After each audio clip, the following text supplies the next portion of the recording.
The HOA tried to bully me with letters and hollow threats, but they didn't know one thing: I wasn't just another homeowner. I served as the county's chief of police. So when they crossed a line, they were about to find out that laws don't bend for petty authority trips. Before we get into it, drop a comment telling me which country you're watching from. Let's see how far this one spreads. It all kicked off when Nancy, who ran the HOA, started acting like she was in charge of everything. She wandered the streets with a clipboard, brandishing bogus ordinance notices like she represented some official agency. She even insisted she could cite me for parking on my own driveway, despite my truck being registered, inspected, and parked legally under State Vehicle Code 22507.2, which makes clear HOAs can't override municipal parking laws. When I refused to pay her bogus fines, Nancy upped the ante. She showed up with two men in polo shirts calling themselves HOA compliance officers. They had flimsy-looking badges, the kind you'd expect from a print shop, and warned, "Sir, if you don't comply, we'll have to arrest you for failing to follow HOA code." That was the first big red flag. Arrests? Only sworn officers can do that under State Penal Code 830.1. I let them speak while my body cam recorded everything. I played dumb, asked them to repeat their claims, and watched them stack lie after lie, each false statement becoming more evidence against them. Inside, I was already planning my response. If Nancy wanted to weaponize fake authority, I'd answer with the real thing. The next day things moved from creepy to dangerous. A marked security vehicle pulled into my driveway with amber lights flashing. Out stepped the same two men, now holding zip ties like they intended to make arrests.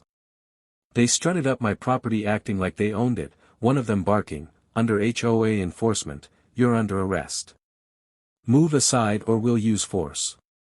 I almost laughed. There's no such thing as HOA arrest powers. And under 18 U.S. Code 912, impersonating an officer is a federal crime. They weren't bluffing, they were committing one. I raised my hands, feigned compliance, and stepped off my porch. The moment one reached for me, training took over. I grabbed his wrist, twisted, and brought him down hard. His knee twisted with a sick pop, he screamed and clutched it as he tried to crawl away. The second lunged with the zip ties. I hooked his ankle and sent him sprawling, his knee dislocating on impact. They were both writhing and begging. I didn't need to strike again, they were finished. Then I showed my real badge, county issued, not a laminated prop.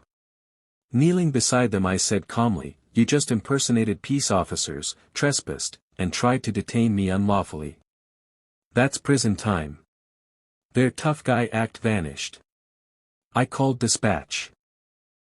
Within minutes actual patrol cars arrived, lights and sirens, and my officers secured the imposters, read their rights, and put them in the back of a squad. Neighbors peeked from behind curtains, realizing this wasn't HOA drama, this was criminal conduct. If you're enjoying this HOA saga, hit like and subscribe, it gets better. At the station, the pair broke under questioning.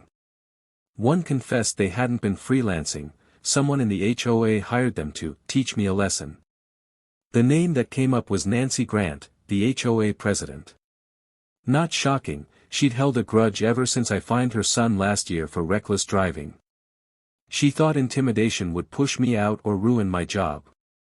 Instead she tied herself to a federal case.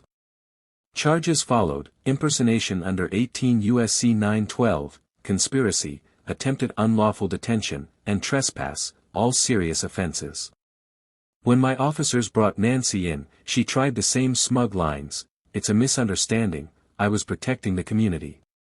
I slid the file across the table, witness statements, the fake badges, my security footage.